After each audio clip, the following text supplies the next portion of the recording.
We are gonna do some voluntary sharing. Winnie, place. Lay. Good. Close. That's fine. That's fine. And hootie. Down. Good. Okay. This. All right. Winnie's gonna be the initiator, so she's gonna be the one that gives the consent signal. Hootie, down. Foster dog Hootie is gonna be the opposition, or she's gonna be the receiver. She's gonna be part of the chain loop, but so is, oh my God, there's something in her fur. What is that? Oh, it's her. Girl, what did you roll around in? Okay, so it'll look like Winnie does a chin rest. I mark it. I'm going to use a clicker. And then I'm going to feed Hootie, Chloe, then Winnie. So first I'm going to start off by warming up with some chin rest just for Winnie.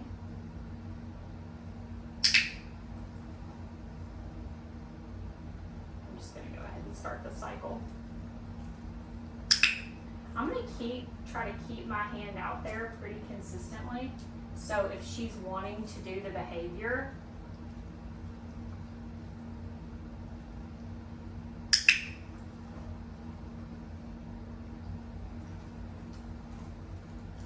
I like to station the dogs. So ideally, especially if you're doing like a dog aggression, I started them out behind that gate. I hope you can see that behind me. So I had Hootie on the kitchen side, I had these two on the other side, and I had Winnie doing eye contact and chin rest as her start button behavior. Fed Hootie, then would feed them. So I like having that barrier there, especially because I was worried at the time about them fighting over resources because they had before. So this was a really great way for me to do that exercise and reacclimate them on top of like doing walks and stuff like that. And of course now they live together pretty harmoniously, and we don't have any issues.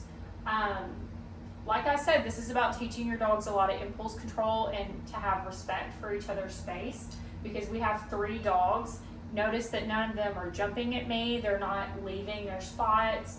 I've done a lot of work with each of them about, hey, if you stay here in these places and you don't demand bark and you don't jump at me and you don't do these things, you're going to be rewarded for your effort, for your patience, and for your respect of my space and the other dog's space. So, you know, this isn't like an overnight thing. It's something to be worked on, but specifically you can, you know, focus on Teddy and Gus. Like we talked about with Gus specifically, Gus has to be less impulsive about food. You know, if you have food or if you have something that he wants, we can't have him jumping at you and jumping on top of you, because if he's doing that to you, you know, what is his boundary going to be with other dogs? Probably not very polite, and then you're going to have the fights break out.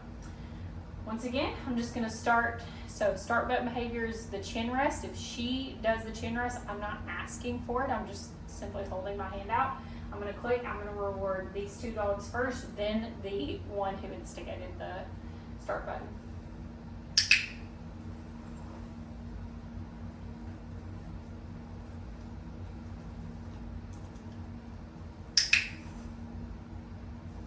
This is our voluntary sharing exercise.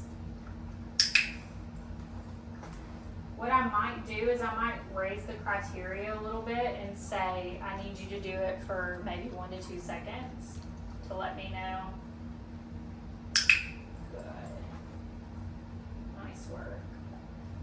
So I have, my friend has a foster dog who's really bad resource guarder. We did this when I babysat him. Dog sat.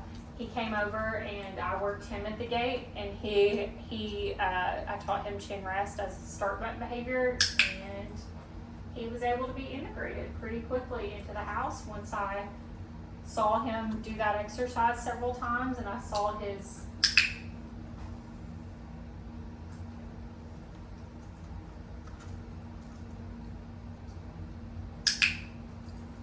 notice that I'm trying to keep my hand there so that I just have this continuous opportunity for her to do this behavior.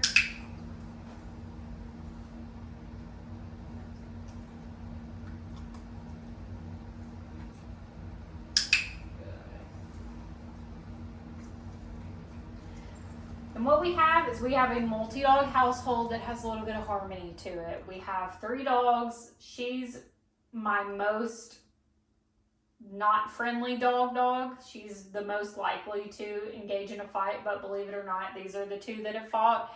And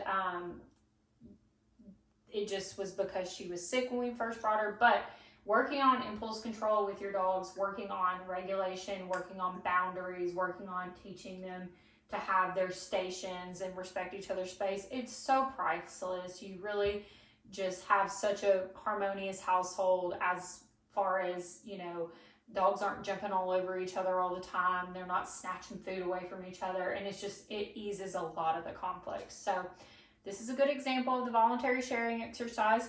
What I did want to work on real quick is I'm going to do a chin rest video with Hootie because she doesn't know this behavior, so that you can watch how I teach